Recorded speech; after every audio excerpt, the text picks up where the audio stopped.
আজকের ভিডিওটা খুবই ইনফরমেটিভ। যাদের বাড়িতে পোষ্য রয়েছে তারা দয়া করে আমার এই ভিডিওটা পুরোটা দেখবেন।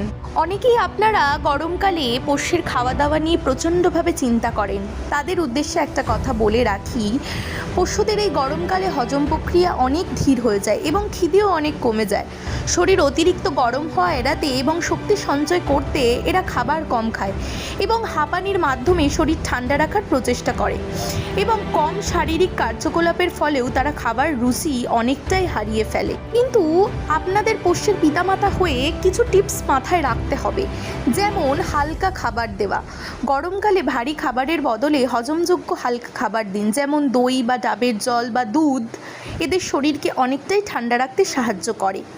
বা নিয়মিত এদের স্নান করান। তবে যারা বিদেশি জাতের কুকুর পোষেন তাদের উদ্দেশ্যে একটি কথা, তারা কখনোই লোম ছোট ছোট করে কাটবেন না, কারণ লোম তাদের ত্বককে সূর্যের ক্ষতিকর রশ্মি থেকে রক্ষা করে। এবং একটি বিষয় মাথায় রাখবেন, যদি আপনি দেখেন আপনার কুকুর অতিরিক্ত হাঁপাচ্ছে, ঝিমিয়ে পড়ছে, জিভ থেকে লালা পড়ছে, এটা কিন্তু হিটস্ট্রোকের লক্ষণ এবং মারাত্মকভাবে এটি গরমকালে খেয়াল রাখবেন। এবং আপনার কুকুরের সাথে এই রকম কোনো ঘটনা ঘটলে তাড়াতাড়ি ডাক্তারের সাথে যোগাযোগ করবেন।